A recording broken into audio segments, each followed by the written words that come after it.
अस्सलामुअलैकुम, मैं हूँ डाइटिशियन और न्यूट्रिशनिस्ट सादिया अज़ीज़ और आज मैं आपको बताऊँगी कि हेल्दी वेट लॉस क्या होता है और अनहेल्दी वेट लॉस क्या होता है, इनमें क्या फ़र्क है, इनके अनहेल्दी वेट लॉस करने से आपको क्या क्या नुकसान आपकी बॉडी को पहुँच सकते हैं, आपकी सेहत को पहुँच सकते हैं। तो सबसे पहले बात कर लेते हैं कि अनहेल्दी वेट लॉस होता क्या है। अनहेल्दी वेट लॉस वो होता है जब आप कोई स्ट्रिक्ट डाइट्स कर रहे होते हैं, रोटी चावल छोड़ देते हैं या कोई ऐसी डाइट कर रहे हैं जिसमें कोई एक फूड ग्रुप शामिल होता है, जैसे कि आप सिर्फ फ्रूट डाइट कर रही हैं या फिर दूध दही का इस्तेमाल नहीं कर रहे। तो ऐसी जो डाइट्स आप कर रही हैं ये अनहेल्दी डाइट्स में शामिल होती हैं। अब ऐसी तमाम डाइट्स करने से बिल्कुल आपका वेट कम होगा, यकीनन कम होगा। एकदम से आपका वेट नीचे आएगा जब आप खाना पीना छोड़ देंगे, लेकिन एक वक्त ऐसा आएगा कि आपका वेट स्टक हो जाएगा और कम होना रुक जाएगा। जब आप ये डाइट्स छोड़ देंगे, अपनी नॉर्मल रूटीन पे आ जाएंगे, तो दोबारा से वेट बढ़ना शुरू हो जाएगा। जब हम वज़न कम करने लगते हैं तो हमारे पास तीन चीज़ें होती हैं। एक मसल वेट होता है, हमारे मसल्स का वेट होता है। एक हमारा बॉडी में जो वाटर वेट होता है वो होता है। हमारी बोन्स का भी वेट होता है और हमारी जो फैट डिपॉजिट्स होती हैं उसका वेट होता है। तो हमने फोकस क्या करना होता है, हमने फ़ैट लॉस पे फोकस करना होता है। अब ये अनहेल्दी वेट लॉस करने से नुकसान क्या आपको हुई है? नुकसान ये हुई है आपको कि एक तो आपके पास न्यूट्रिएंट्स वो नहीं आए, वो ग़िज़ाइयत आपको नहीं मिली जो आपको मिलनी चाहिए थी। इसकी वजह से बहुत से नुकसान बॉडी के अंदर भी हो सकते हैं और बाहर भी।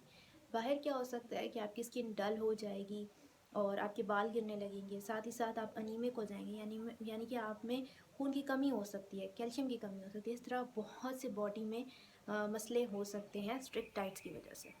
अब हेल्दी वेट लॉस, आप सोचेंगे कि हेल्दी वेट लॉस क्या होता है। हेल्दी वेट लॉस ये होता है कि आप किसी भी अपने डाइटिशियन या न्यूट्रिशनिस्ट के पास गए और आपने उसको अपना मसला बताया, अपनी सारी जो प्रॉब्लम्स थी वो बताई, अपनी लाइक्स एंड डिसलाइक्स बताए।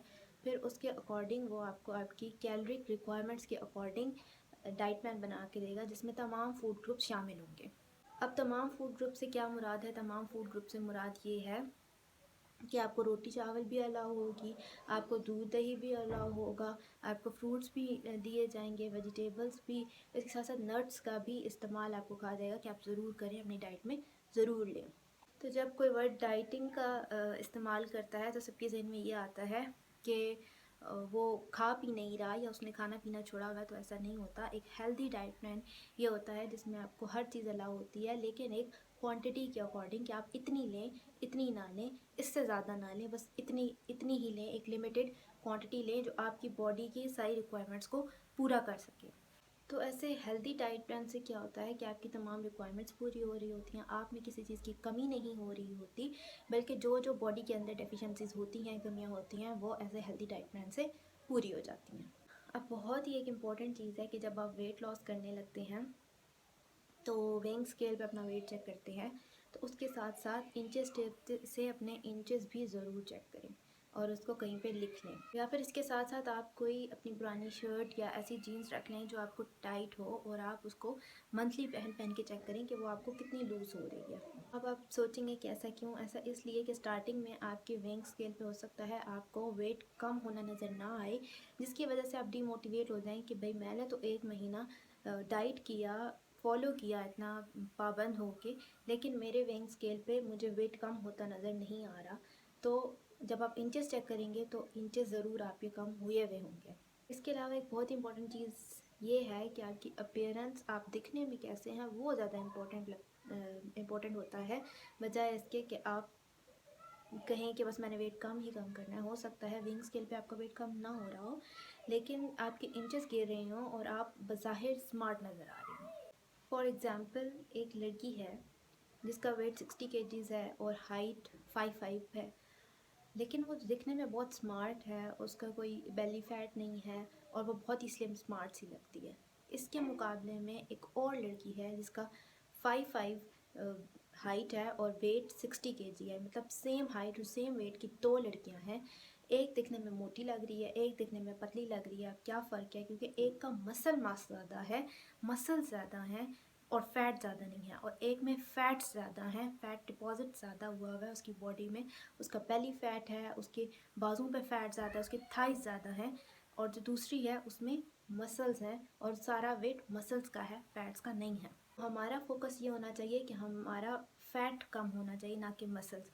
तो वेट लॉस के बजाय आप जाएं फैट लॉस की तरफ, ताकि आप कि एक हेल्दी वेट लॉस हो, आप हेल्दी दिखें, आप अच्छे दिखें, आपकी अपीयरेंस अच्छी हो, आपकी स्किन अच्छी हो, आपके बाल अच्छे हों। अब वो लड़की जिसने हेल्दी वेट लॉस किया, उसके मसल्स हैं, वो अपीयरेंस वाइज बहुत अच्छी है, उसकी स्किन अच्छी है, उसके बाल अच्छे हैं। एक लड़की जिसने मसल लॉस किया, मतलब अनहेल्दी वेट लॉस किया, जल्दी जल्दी 1 महीने में उसने 10 किलो कम कर लिया, लेकिन क्या है कि दिखने में भी वो इतनी स्लिम नहीं लग रही, साथ ही साथ उसकी अपीयरेंस इतनी अच्छी नहीं है, उसकी स्किन ख़राब हो चुकी है, बाल ख़राब हो चुके हैं, सेहत उसकी ख़राब हो चुकी है। जब आप एक हेल्दी वेट लॉस की तरफ जाते हैं तो बेशक ये बहुत स्लो प्रोसेस होता है, बहुत स्लोली स्लोली आपका वेट कम होता है, लेकिन फिर ये गेन भी नहीं होता, या बहुत कम चांसेस होते हैं कि ये बहुत ज़्यादा गेन हो जाए। लेकिन जब आप अनहेल्दी वेट लॉस की तरफ जाएंगे तो वो बहुत जल्दी गेन भी होगा,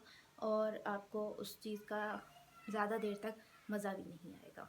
सो please please please focus on healthy eating and stay healthy, stay safe. Thank you very much. Allah हाफ़िज़।